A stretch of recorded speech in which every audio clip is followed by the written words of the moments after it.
사명이라는 것은 뭐냐면 섬기다 그런 뜻이에요. 다시 말하면 하나님의 명령을 잘 받들어서 그 임무를 감당하는 것이 바로 사명이라고 말할 수가 있는 것입니다. 영국의 신학자고 목회학자였던 바로 조지 슈필드라는 유명한 사람이 있는데, 그런 한 주에 설교를 무려 20분 이상 설교를 한다고 해요. 그래서 많은 사람들이 저렇게 설교를 너무 많이 하다가 죽으면 어떨까 심히 걱정을 했는데, 그럼에도 불구하고 마지막 임종 때까지 설교를 계속하면서 자기에 맡겨진 사명을 잘 감당했다, 그런 얘기가 나와 있는 걸 보게 되는 것입니다. 또 스코틀랜드의 종교개혁자 존 락스라는 사람은 노년에 너무 몸이 심하게 약해져서 제대로 걷지도 못하고 강단에 올라갈 때마다 누가 부축해 올라가는데, 그러므로 말씀을 전할 때는 그 말씀이 바로 불의 말씀이요 놀라운 권능의 말씀이 돼서 저분이 혹시 강당상에서 돌아가시지 않을까 그렇게 심히 걱정했다, 이런 얘기가 나오고 있는 것입니다. 이렇게 생명까지 들여서 애써 힘써 그 귀한 맡겨진 사명을 감당했던 그런 모습들을 우리가 알고 있는 것입니다. 우리의 성경 역사를 보면 수많은 사람들이 다 이 사명을 감당하기 위해서 얼마나 많은 생명을 들이고 헌신하고 힘을 줬냐, 이런 일들을 우리가 볼 수가 있는 것이죠. 그래서 가장 중요한 사람이 누구냐? 바울 사도인데, 바울은 진정한 사명자였습니다. 그는 예수를 핍박하는 사람을 잡아 가지고 다니면서 예수 앞에 엄청난 온갖 죄를 많이 지었는데, 다메스 도산을 가다가 하늘에 있는 하나님의 음성을 듣고 그 음성을, 예수의 음성을 깨닫고 거기서 예수를 진정 만나게 되고, 그러고 나서 그 삶에 완전히 변화가 됐어요.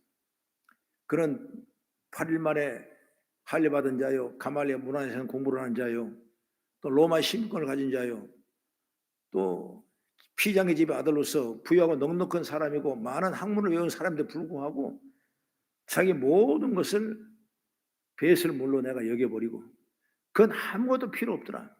내가 세상에 가진 어떤 지식과 명예, 권력이 아무것도 필요 없더라. 배설물로 여겨버리고 다시 한번 내가 예수의 증인이 돼서 그 선교 사명을 감당하는 귀한 사명자가 됐던 사람이 누구냐? 바로 바울 사도인 것입니다.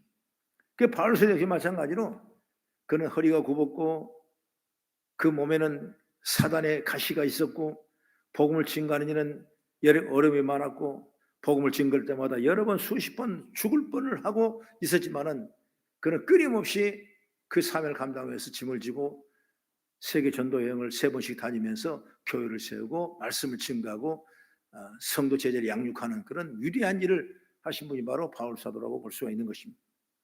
그런 그 말씀을 한마디로 이렇게 직역했습니다. 한번 성경 사도행전 20장 24절 말씀을 우리 같이 한번 읽어보시죠. 시작. 내가 달려갈 길과 주 예수께 받은 사명 곧 하나님의 은혜의 복음을 전하는 일을 마치려 하면은 나의 생명조차 조금도 귀한 것으로 여기지 아니하니라. 하나님의 말씀을 증언하는 이 사명은 내 생명이 조금도 귀하지 않게 생각한다 라는 그런 결단이 있었기 때문에 오늘 바울 사도는 유능한 귀한 이 선지자적인 사명을 감당하는 모습을 우리가 보게 되는 것입니다. 저도 거성교회가 세워진 지 벌써 28년이 되는데, 물론 전도 사역은 많이 했죠. 그러나 28년 동안 한결같이 끊임없이 달려올 길을 다 다니면서 복음을 증거하고, 이렇게 할 수 있는 것은 하나님 특별한 사명을 주셨기 때문에 감당하는 것이고, 여러분이 아론과 홀처럼 기도에 손을 붙잡아 줬기 때문에 오늘 여기까지 귀한 사명을 감당해야 될 줄로 믿습니다. 글쎄요, 내가 죽어 나갈 때까지 여러분 보고만 계십시오. 죽을 때까지 사명을 여러분 감당하려면 여러분 그 사명이 얼마나 우리 하나님 보시기에 축복이겠습니까? 그러면 어느 때든지 우리는 여러분들 다 그런 생각 가지고 여러분 사명을 감당하는 그런 복된 자가 되기를 난 주의 이름으로 축원합니다.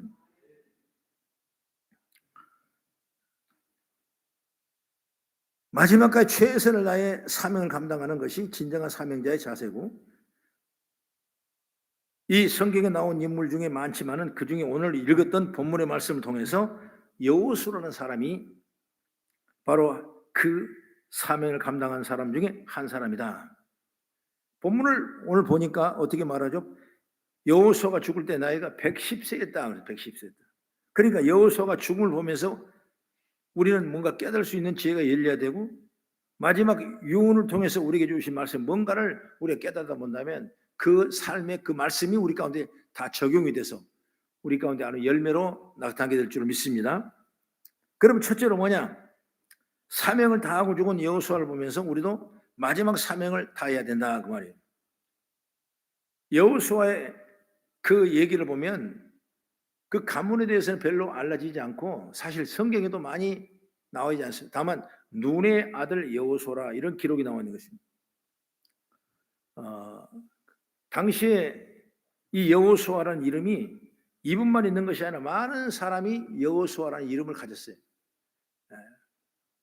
옛날 어른들 여자분들 보면 이름을 뒤에다 영자, 먼자, 자자 붙이듯이 그 이름을 다 이게 당시의 흐름이. 그래서 많은 사람이 그때 하나님 우리를 구원할 것이다 라고 생각하고 여호수아라는 이름을 다 누구든지 너무 좋으니까 이름이니까 이렇게 다 했단 말입니다.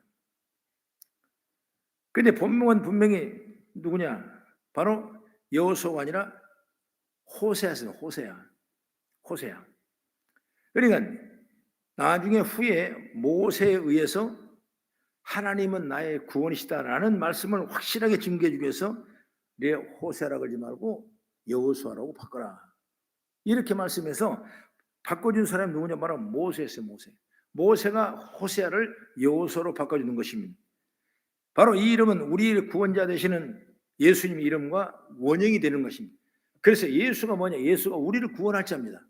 그렇기 때문에 호세와 여호수아, 예수 어찌 보면 동일한 원형을 가지고 있다는 걸 보게 된 이름의 의미가 뭔다면 이처럼 여호수아 이름이 바로 모세가 바꿔준 이름이 됐는데 이 여호수아의 첫 등장이 어디냐? 출애굽기 17장에 보면 이스라엘이 아말렉과의 공격을 당했을 때 르비딤 전투에서 모세가 손을 들면 이기고 손을 내리면 졌을 때 그때 그 르비딤 전투에 이스라엘 군사의 지도자로 나간 사람이 누구냐? 바로 여호수아였어요. 그러니까 장군은 여호수아였고 모세는 지도자였고 아론은 모세 뒤에서 손을 들어준 자가 됐고 결국 최전선에 나가는 사람이 누구냐? 바로 여호수아라는 사람입니다. 그리고 여러분 잘 아시다시피 나중에 12정탐꾼을 뽑아가지고 그들이 가는 땅을 정탐했을 때 40일 동안 정탐했는데 그 중에 한 사람이 누구냐? 바로 여호수아. 에브라임파 여호수아가 그 사람 한 사람이에요. 그 사람이 바로 이 사람. 그래서 이 가데스바니아에 도착한 이스라엘 백성들이 1년 정도 됐을 때 정탐을 했고 그리고 정탐한 다음에 어떻습니까? 수많은 사람들이 막 부정적인 소리를 하니까 어렵고 힘들고 불평과 역사가 됐지 않습니까? 그랬을 때 여호수아가 갈릴 만큼 아닙니다. 하나님 우리 함께 하시면 우리는 능히 이길 수가 있습니다. 라는 그런 긍정의 고백을 했어요. 그런데 불구하고 하나님 부정하고 하나님 믿지 못하고 불평한 사람이 너무 많으므로 무려 39년 동안 이제 그 광야를 방황을 하게 되는 거죠. 그래서 40년 광야 시대를 얘기하는 것입니다. 그리고 이제 40년이 딱 지나니까 그때 이제 모세 뒤를 이어서 모세는 하나님의 명령을 거역했기 때문에 그렇게 원하고 바랬던 그 적과 꿀이 흐르는 땅을 들어가지 못하고 대신에 누가 지도자? 바로 여호수아가 지도자가 돼서 앞으로 행군하는 그런 놀라운 일을 한 분이 누구냐? 바로 여호수아 있는 것입니다. 그러다가 이제 어디 왔냐? 110세가 됐어요. 그러니까 40에 들어갔다가 그 다음에 40년 동안 광야 생활하다 80이죠. 그 다음에 110세 되니까 우리 한 30년 동안을 어디서 살았습니까? 가나안 땅에 입성해서 이스라엘 민족을 총 지배하면서 지파배를 나누고 땅을 배분하고 그런 지도의 삶을 누가 살았냐? 바로 여호수아가 살았는데 이제 110세가 돼서 지난 수요일 시간에 뭡니까? 지도자를 다 불러서 이렇게 하십시오 하고 그 다음에 모든 성도를 다 불러서 다 백성을 다 불러서 내가 이제 죽게 됐으니까 이렇게 하라고 이렇게 유언의 명령을 하는 것이 바로 여호수아 24장을 마무리하는 그런 장이 될 수가 있는 것인데 그 얘기까지 우리가 했던 걸 기억합니다. 여러분 그러나 110세가 됐던 여호수아 그는 오직 백성을 소집해 놓고 지난 시간에 말했지만 오직 나와 우리 집안은 여호와만 섬기리라, 이 말씀을 전하는 것입니다. 그리고 그렇게 하겠다는 지도자들과 백성의 다짐을 받고 이제 하늘나라로 돌아가는 것입니다. 여호수아의 죽음을 보면서 여호수아는 마지막까지 자신이 받은 사명을 감당하는 사람이었다는 걸 우리가 알게 되는 걸 보게 되는 것이죠. 여러분, 솔로몬도 보십시오. 하나님이 얼마나 사랑했습니까? 사울왕도 보십시오. 하나님이 얼마나 사랑했으면 1번 타자로 왕을 세웠겠습니까? 이런 사람들도 보면 죽는 그 순간까지 변함없이 사명을 잘 감당하는 것이 얼마나 어려운지를 알게 되는 걸 보게 되는 것입니다. 우리가 마지막에 이렇게 중요한 것입니다. 우리 여러분들이 오늘 이걸로 끝나는 것이 아니라 여러분 천국 갈 때까지, 그 영원한 영광을 올 때까지 우리는 끊임없이 귀한 사명을 감당할 수 있는 그런 믿음의 지혜가 있기를 바랍니다. 여러분, 쥐었다 포기하지 마십시오. 잡았다가 놓지 마십시오. 끝까지 여러분, 우리는 믿음으로 주를 바라보고 저 천국을 향해 나가는 믿음의 자가 진정한 사명자인 줄 믿으시기 바랍니다. 누가복음 9장 62절의 말씀 보면은 손에 쟁기를 잡고 뒤를 돌아보는 자는 하나님 나라에 합당치 아니한다고 이렇게 말씀합니다. 뒤를 보람이 많고 끝까지 충성하는 것이 얼마나 어려운지 알 수 있는 말씀이라고 생각되기 때문에 이 말씀 드리는 것입니다. 예수님 시대 때도 예수님 직접 말씀으로 설교를 했는데 그 말씀이 어려워요. 어려워. 천국을 얘기하니까 지금 무슨 천국이야, 우리 먹고 입고 쓸 것이 더 바쁜데, 그러면서 그 말씀을 해석해도 그 말씀이 전혀 그대로 들리지 않아요. 예수님께서 이렇게 말씀합니다. 요한복음 6장 66절에 말씀합니다. 그때부터 그의 제자 중에서 많은 사람이 떠나가고 다시 그와 함께 다니지 아니하더라, 이렇게 예수님이 말씀하고 있는 것입니다. 이렇게 여러분 사명 감당이 어려운 것입니다. 여러분, 하물며 우리가 예수를 믿음으로 바라는 우리에게 삶의 현장에서 여러분 얼마나 이 십자가 지고 십자가 가지고 간다는 것이 힘든 과정이냐. 그러면 여러분 그거를 믿음을 생각하고 사명을 생각하고 내게 주어진 십자가를 제대로 놓지 말고 든든히 붙잡고 주님을 바라보고 나가는 우리 거성교회와 여러분 모두가 되기를 난 주의 이름으로 축원합니다. 사람들은 조금만 어려우면 사명을 포기하고 제 갈 길로 가는 것입니다. 그러나 여호수아는 마지막까지 110살에 대해서 사명을 다 감당하고 지도자와 모든 백성을 불러놓고 이렇게 하라, 오직 하나님을 섬기라는 유언의 명령을 허락한 걸 보게 되는 것입니다. 우리는 이처럼 여호수아의 죽음을 보면서 지금 이렇게 사명을 감당하는 생각을 보기를 주의 이름으로 축원합니다. 그 다음에 두 번째로 뭐냐면 여호수아는 새 시대를 열고 죽었습니다. 여호수아는 애굽에서 고난을 겪었던 인물이죠. 성을 쌓고 아이들이 태어나면 죽이는 바로 그 바로 왕의 명령을 들었죠. 그러다가 모세 인도로 말미암아 출애굽했고 광야 생활을 40년 동안 하게 되죠. 그리고 40년 동안 하면서 에브라임 지파 대표로 선발돼서 40일 동안 가나안을 정탐했고 그 땅이 얼마나 좋은지 기가 막힌 거예요. 그걸 증거하게 되죠. 그런데 안타깝게 사람들은 불신앙과 불순 때문에 그 땅에 바로 들어가지 못합니다. 우리는 죽습니다 하면서 광야에 40년 동안 또 훈련을 받아야 되는 그런 엄청난 과정을 겪게 되는 것이죠. 그리고 그 땅을 점령하고 그 땅을 분배해서 이스라엘 사람들을 그 땅에 살게 하는 것이 누구냐? 바로 여호수아거든요. 그렇기 때문에 새 시대를 열고 죽었답니다. 신명기 11장 12절의 말씀 보면은 내 하나님 여호와께서 돌보아 주시는 땅이라 말씀하고 있습니다. 여러분, 연초부터 연말까지 하나님 여호와의 눈이 항상 그 위에 있다는 거죠. 그게 중요한 것입니다. 가나안은 하나님 주신다고 약속한 땅이고 하나님이 함께 하시는 땅이라는 겁니다. 그러면 하나님이 새롭게 새 시대를 열었어요. 언제나 하나님이 함께 하시면서 새 역사가 일어나는 겁니다. 우리 하나님은 사막에 광야에서도 여러분 물을 내고 강을 내시는 분인 줄 믿으시기 바랍니다. 이사야 43장 19절 20절 말씀을 같이 보겠습니다.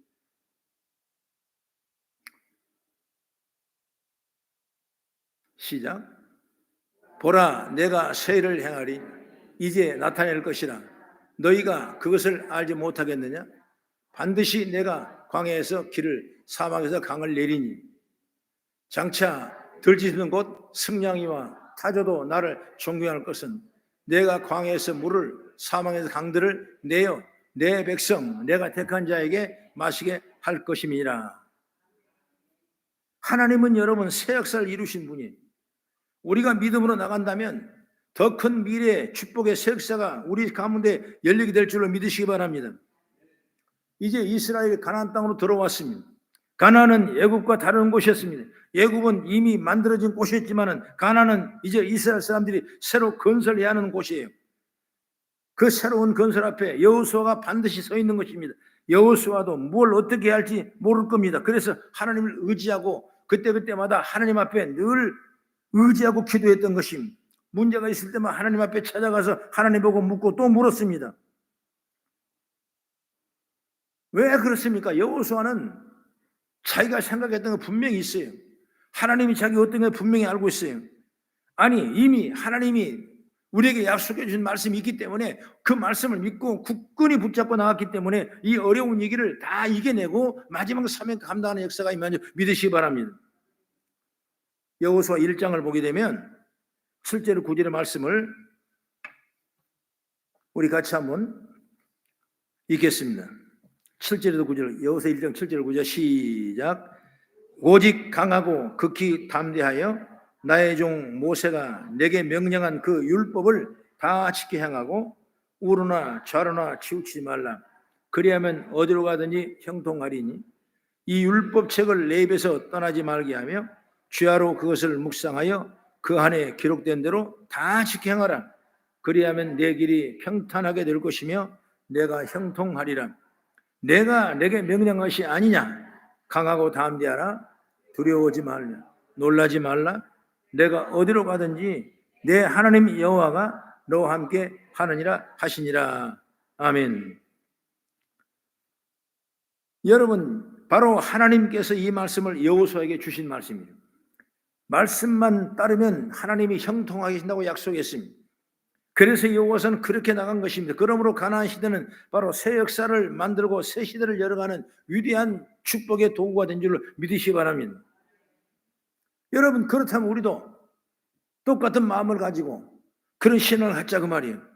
오직 우리는 이 어려운 환경 속에서, 앞길이 캄캄한 과정 속에서, 세상의 어려운 삶 속의 문제 속에서 오직 우리는 그래도 불구하고 여러분 주님을 의지하고 주님을 붙잡고 믿음으로 살면서 늘마다 기도해 나가는 복된 역사가 일어날 때 우리는 새 역사를 창조하는 위대한 축복의 통로가 열리게 될 줄로 믿습니다. 그렇기 때문에 이런 일이 힘들고 어려워도 내가 힘들지 하나님이 함께 하시면 힘들 일 없는 것입니다. 여러분 금식을 간단히 예를 들어보면 내가 하려고 금식해 보시면 얼마나 한 끼도 어렵고 힘들지도 몰라요. 죽을 것 같아서. 그러나 여러분 하나님이 그 일을 하시면은 금식을 하더라도 아무렇지 않은 것입니다. 물론 육신의 인간적인 고통은 좀 따르겠죠. 그러나 불구하고 하나님이 함께 하시면 그 일을 능히 이길 만한 주의 복이 일어난 줄 믿으시기 바랍니다. 그러므로 우리 삶에 어려운 문제가 있다면 그 어려운 문제 넘어는 반드시 새 시대가 열어지고 새 역사가 일어나고 새로운 창조가 일어나는 사실을 믿고 나갔을 때 하나님은 그 속에 일을 하시고 그 속에 동행하시고 그 속에서 아름다운 열매를 저와 여러분에게 허락해 될 줄로 저는 믿습니다. 마지막으로 여호수아는 믿음으로 유산을 남기고 죽었습니다. 23장에 보면 여호수아는 죽기 전에 백성들을 또 소집했고 24장에는 백성들을 소집해서 믿음으로 살 것을 권면합니다. 이 말씀이 너무나 중요한 말씀이기 때문에 다시 한번 우리 성경을 보면서 찾아보겠습니다. 24장 14절 15절의 말씀 시작. 이러므로 이제는 여호와를 경외하며 온전함과 진실함으로 그를 섬기라. 너희의 조상들이 강 저쪽과 애굽에 섬기던 신들을 치워버리고 여호와만 섬기라. 만일 여호와를 섬기는 것이 너에게 좋지 않게 보이거든 너희 조상들이 강 저쪽에 섬기던 신들이든지 또는 너희가 거주하는 땅에 있는 아모리 족속의 신들이든지 너희 섬길 자를 오늘 택하라. 오직 나와 내 집은 여호와를 섬기노라. 여러분 분명하게 결단해라. 강 너머에 있던 신을 내가 섬기든지 여기 와 있던 신을 심는지 결단하라. 그러나 나는 분명하게 나와 내 집은 오직 여호와를 섬기노라. 이렇게 분명한 여호수아의 믿음의 유산을 우리에게 허락하신 줄 믿으시기 바랍니다. 여러분, 그러자 백성들이 뭐라고 합니까? 16절의 말씀 보면은 우리가 결단코 여호와를 버리고 다른 신을 섬기지 아니하오리다, 이렇게 말씀하고 있는 것입니다. 여러분, 백성들 그렇게 하겠다는 겁니다. 이렇게 여호수아는 이스라엘 모든 사람에게 믿음의 유산을 남기고 죽었던 것입니다. 많은 사람들이 무엇을 유산으로 남길까 생각하죠. 그런데 성경을 보면 믿음의 유산으로 받아 형통을 누린 사람이 바로 누구냐? 바로 디모데라는 사람입니다. 디모데는 여러분, 디모데 1장 5절의 말씀 보면 이는 내 속에 거짓이 없는 믿음이 있음이 생각함이라. 이 믿음은 너희 외조모 로이스와 내 어머니 유닉에 있더니 내 속에 있는 줄을 확신하노라 그랬습니다. 바로 어머니와 외할머니의 믿음의 유산을 받아서 모범적인 바로 이 디모데가 되는 것입니다. 그래서 이 바울은 디모데를 내가 내 아들이라, 내 아들이라. 여러분, 이런 엄청난 축복을 받은 사역자가 되는 걸 믿으시기 바랍니다. 사도행전 16장 2절의 말씀에도 디모데는 루스드라와 이고니온에 있는 형제들에게 칭찬받는 자다, 이렇게 말씀은 많은 사람에게 칭찬, 무엇 때문에? 믿음 때문에.